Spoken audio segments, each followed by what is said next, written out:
자, 그런데 오늘 이제 교수님하고 좀 본론에 들어가서 얘기를 나누고 싶은 것이 헌법재판소의 이제 탄핵 심판과 관련된 것 외에도 지금 윤석열을 끝장낼 수 있는 다른 방법이 있다라고 해서 한번 이제 어떤 것인지를 좀 구체적으로 따져보려고 하는데요.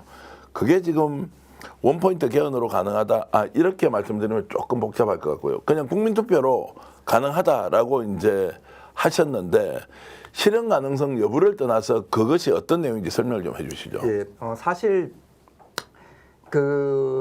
이게 결국은 이제 그 헌법 개정을 통한 대통령 임기 종료하는 방법인데 이 방법은 사실 8년 전에 제가 박근혜 대통령 탄핵 정국에서 제가 뭐 어디 이제 기고도 하고 이렇게 한 적이 있었습니다. 근데 이제 탄핵의 흐름이 너무 크다 보니 크게 이제 주목을 덜 받았던 측면들이 있고요. 예컨대 이런 방법입니다. 그 방법만 말씀드리자면은 예를 들어 여러 가지 방법이 있을 수 있겠습니다만 예를 들어 다른 거 현재 우리 헌법은 그대로 두고요. 헌법 본문은 전혀 손대지 않고 다만 이제 부칙의 조항을 하나 만들어서 예를 들어서 부칙 1조에 만들어서 이 헌법은 공포와 동시에 시행하며 시행과 동시에 대통령 윤석열은 파면된 것으로 본다. 이 조항 하나 만들면 되거든요. 네. 이게 조금 불안하면은 거기다가 2항을 만들어서 2024년 12월 3일 계엄 선포를 전후한 대통령 윤석열의 내란 행위와 이에 가담한 자들의 행위는 법률에 따라 처벌한다. 좀 더 부족하면 사망. 이 헌법 당시의 법령과 조약은 이 헌법에 위배되지 않는 한 그 효력을 지속한다.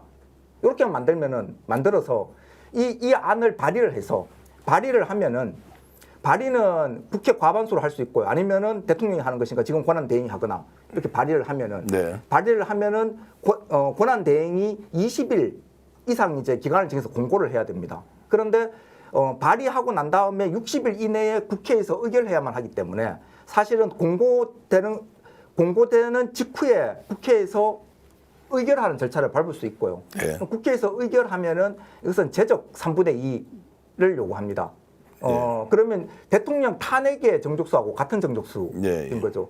그래서 이게 의결이 되면은 그러면은 30일 이내 국민투표를 해야 되니까 그래서 빠르게 한다면은 정치적 합의만 이루어진다면은 발의되고 난 다음에 한 달 남짓이면은 헌법 개정을 통해서 지금 권한 행사 정지된 대통령 윤석열을 파면에 이르게 할 수 있는 그래서 어쩌면은 가장 정치적 합의만 된다면 가장 빠르고 그리고 탄핵으로부터 발생하는 여러 가지 부정적인 문제들을 해소할 수 있는 그런 좀 더 근본적인 해결책인 것 같습니다. 자, 그런데 이 논의는 왜 지금 현재 옵션 선택지의 하나로 검토되고 이런 건 아닌 것 같습니다. 2016년도에도 말씀하셨듯이 이런 아이디어 또는 이런 방안이 제시됐는데 선택되지 않았습니다. 탄핵이라는 이제 과정으로 이렇게 쭉 갔는데 이 방법이 있기 때문에 저는 이제 두 가지를 생각했습니다.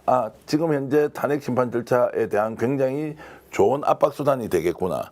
두 번째, 최악의 경우에 헌법재판소가 탄핵에 실패를 하면 이 개헌이라는 국민투표 방식을 통한 개헌이 곧 윤석열의 종말을 고할 수도 있겠다라는 새로운 선택지가 하나 생겼다 이렇게 생각이 들거든요. 그런데 왜 이것이 일반적으로 검토되지 않느냐라는 질문을 좀 드릴 수밖에 없습니다.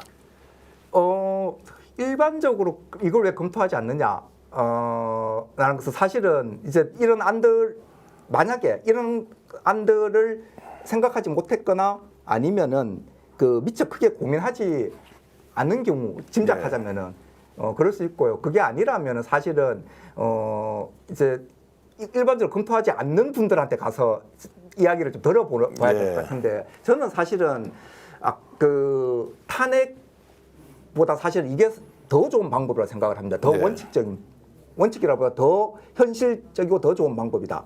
그리고 탄핵하고 또 다른 장점이 방금 말씀하신 것과 같은 맥락이긴 합니다만은 탄핵하고 함께 쓸 수 있는 방법이거든요. 이 두 가지를 동시에 쓸 수 있는 방법이거든요. 탄핵은 탄핵대로 진행하고 이것은 개헌에 관한 문제는 개헌대로 진행을 하고요. 왜냐하면은 헌법재판소에서 탄핵하는 것은 결국은 헌법재판관이라는 사법관료에서 우리의 대표자가 정해지는 결정되어 버리는 이 구조로 들어가는 것이거든요. 그러면은 정치의 사법화 혹은 어떤 사법의 정치화 이러한 어떤 위험성들이 작지 않습니다. 작지 네. 않고 그래서 그 원포인트로 즉 윤석열 대통령 파면을 위한 헌법 개정이라는 이제 원포인트 개정이라는 이 방법은 장점이 저는 크게 한 7가지 정도 장점이 있습니다. 예. 첫 번째는 이게 정치적인 해결 방안입니다. 예. 그래서 그 대한민국을 대표하는 최고 권력기관의 명운을 임명된 사법 관료의 판단에 맡기는 이런 탄핵은 정치를 사법으로 대체하는 것이기 때문에 네. 민주주의적 관점에서 보면 크게 바람직하지 않고요. 반면에 원포인트로 윤석열 대통령 파면을 요구하는 이러한 개헌은 국민투표 과정을 거치기 때문에 직접 민주주의를 실현하는 과정이면서 엉망이 된 어떤 정치 현실을 복원하는, 즉 정치를 복원하는 그러한 과정이 됩니다. 첫 번째로는요. 두 번째는 실효적이고 예측 가능성이 훨씬 높습니다. 네. 왜냐하면 국회에서 탄핵을 소추하는 것하고 헌법 개정안을 의결하는 거하고 정족성 똑같죠. 3분의 2니까요. 그런데 탄핵은 헌법재판소에서 심리해야 되는 측면에서 상대적으로 그 심리 기간들이 좀 더 오래 걸릴 가능성이 있고요. 예. 그리고 확정적으로 파면에 이르는 결정을 할 것인지 안 할 것인지 대한 불확실성들이 우리가 지금 있기 때문에 이런 논의도 있는 거예요. 빨리 결정할 것인지 헌법재판관 임명 안 할 수도 있는 것인지 뭐 이런 논의들을 하는 것들은 네. 헌법재판 자체가 가지고 있는 어떤 불확실성 때문이죠. 그렇게 본다면은 국민투표로 해서 딱 결정을 한다는 측면에 있어서 예측 가능성이 훨씬 높습니다. 그리고 세 번째는 훨씬 더 투명할 뿐만 아니라 의회 권력을 통제하는 것 또한 가능합니다. 왜냐하면은 탄핵에 대해서 그 국회에서 의결할 때는 무기명 투표였습니다. 네. 근데 헌법 개정안은 기명 투표합니다. 예. 헌법 개정. 그러면 그러한 윤석열 대통령의 파면에 이런 것을 동의할 것인지 동의하지 말 것인지를 국회의원들이 그 낱낱이 드러날 수밖에 없습니다. 예. 그렇기 때문에 누가 찬성했는지 반대했는지 이러한 정보들을 제공받을 수 있어서 그 국회에 대한 민주적 통제 가능성들을 도모할 수 있는 장점이 있습니다. 네 번째는 아까 앞서도 말씀드렸습니다만 좀 더 유연하게 활용할 수 있고 합리적인 방법입니다. 왜냐하면은 원포인트 헌법 개정은 지금 현재 헌법재판소의 탄핵 심판하고 함께 병행해서 할 수 있는 것이고요. 그리고 또 그런 측면에 있어서 유연하고요. 그 다음에 민주적 정당성이 상대적으로 취약한 국무총리에 의한 대통령 권한 대행의 문제가 길어지지 않도록 하는데 도움이 됩니다. 그래서 그런 측면에서 합리성이 있다 이 생각을 하고요. 그리고 무엇보다도 다섯 번째로는 정치적 평화를 가져옵니다. 왜냐하면은 예를 들어서 예컨대 그렇게 되리라고 생각하지 않습니다만 헌법재판소에서 탄핵 심판 결정을 함에 있어서 이걸 각하하거나 기각해버리면은 그때부터 초래되는 굉장한 어떤 주권적 열망 이런 것들에 관한 과제들이 남는 것이죠.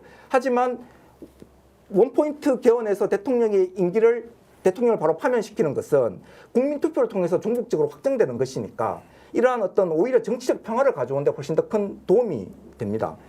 그리고 그 과정에 있어서도 지금 윤석열 대통령의 권력 행사를 뒷받침했던 그 국민의힘의 여러 국회의원들에 있어서도 일정한 퇴로를 마련해 주는 길이 될 수 있다 생각을 합니다. 왜냐하면은 윤석열 대통령 자체의 파면에는 파면에 있어서 또 대통령을 탄핵을 할 것인지 말 것인지 즉 대통령의 명운을 헌법재판관 손에 맡기는데 국회의원들 204명이 지금 동의한 것이지 않습니까? 그런데 대통령의 명운을 사법관료인 헌법재판관 손이 아니라 주권자인 국민투표로 즉 국민에게 맡긴다는 데에 있어서는 명분상 훨씬 더 많은 국회의원들이 동의를 할 수 있을 것이고요. 그리고 국민의힘 국회의원들 일부 의원들에게는 이러한 정치 과정에 참여함으로 통해서 일정한 새로운 질서 형성에 참여한다는 그러한 명분과 그리고 그러한 과정에 참여할 수 있는 계기를 마련해 줌을 통해서 또 다른 차기를 도모하거나 다른 그 정치적인 활로를 도모할 수 있는 발판을 마련해 준다는 측면에 있어서도 정치적 과정으로 해결하는 것이니까요. 그런 차원에서도 사실은 좀 더 우수한 것 아닌가. 그런 의미에서 정치적 평화와 미래를 향해서 좀 더 바람직하다 이렇게 생각이 들고요. 여섯 번째로는 훨씬 더 질서정연하고 품위 있게 대통령을 퇴진하게 하는 방법입니다. 탄핵 심판의 결과는 파면이거든요. 그래서 설사 정말 참 나쁜 대통령이었다 하더라도 국민에 의해서 선출된 대통령이잖아요. 그런데 이 대통령을 선출되지 않은 사법 관료의 손을 빌려 가지고 파면 당하게 이렇게 하는 것은 주권자인 우리가 대통령이라는 국가기관 혹은 그러한 뭐 섬을 부리는 주권자의 주인된 예의로서 또 바람직하지 않은 것 아닌가. 그래서 잘라내더라도 사법 관료의 손을 빌려서 파면시키는 것보다는 우리 스스로가 파면에 이르도록 하는 것이 훨씬 더 품위 있게 대통령을 물러나게 하는 것이고, 이러한 과정으로 물러나는 경우에 윤석열 대통령도 여기서 받아들일 수 있는 수인의 정도가 훨씬 더 높을 수밖에 없는 것이다. 그래서 재판의 결과에 대해서 시비가 덜 일어날 것이다. 그리고 마지막으로 7번째로는 이 주권자로서 국민투표를 통해서, 즉 헌법 개정 과정을 통해서 대통령을 퇴진케 하는 것은 주권자 스스로에 대한 자기 반성의 계기이기도 합니다. 우리는 어쩌면은 그 권리 행사는 급급했는지 모르겠습니다만은 때로는 주권자로서 권력을 감시하고 통제하는 그러한 능력들을 발휘하는 데 소홀했거나 혹은 무관심하거나 무능했는 것 아닌지도 모르겠습니다. 그러다 보니 대통령이 우리를 향해서 군을 동원하고 총뿌리를 겨누고 이런 상황을 맞이하게 된 것이거든요. 그렇다면은 어쩌면은 우리는 도저히 대통령에 걸맞지 않은 사람을 대통령이라는 멍에를 씌워놓은 것에 대한 우리 책임, 그리고 또 그것에 부안해동하거나 부역하거나 그런 사람들을 우리들의 대표자로서 혹은 우리들의 관료로서 일할 수 있도록 한 계기를 제공한 것에 대한 우리 책임, 이러한 책임들을 성찰하고 반성하는 계기로서의 국민투표를 활용할 수 있는 것 아닌가. 그렇다면은 주권자로서 훼손된 우리들의 권위를 다시 올바르게 세우고 스스로에 대한 참여의 길을 만들어낸다는 측면에 있어서도 국민투표를 매개한 원포인트 헌법 개정을 통한 대통령의 퇴진은 훨씬 더 우수하다. 뭐 저는 이제 그런 생각을 합니다. 김혜원 부산대 법학전문대학원 교수를 통해서 제가 이제 지금 탄핵 절차가 헌법재판소 외에 국민투표를 통해서도 얼마든지 가능하다. 오히려 김 교수께서는 그 과정이 훨씬 더 국론분열과 또는 국민의 직접 민주주의 참여, 그리고 여러 가지 정치적 상황을 고려하더라도 훨씬 더 낫다라는 이런 의견을 주셔서 좀 놀랍기도 하고요. 또 다른 한편으로는 지금 이 안이 실제로 검토가 된다면 헌법재판소에 맡기지 않고 사법관료에 의해서 결정되는 것을 오히려 더 좋은 방법으로 개선할 수 있지 않느냐라는 의견, 여러분들도 한번 진지하게 고민해 보면 좋겠습니다. 스픽스가 말하는 언론입니다. 대세는 유튜브, 그중에서 스픽스. 좋아요, 댓글, 구독, 알림 설정. 여러분이 저희를 사랑해 주시고 우리가 여러분을 사랑하는 4가지 방법입니다.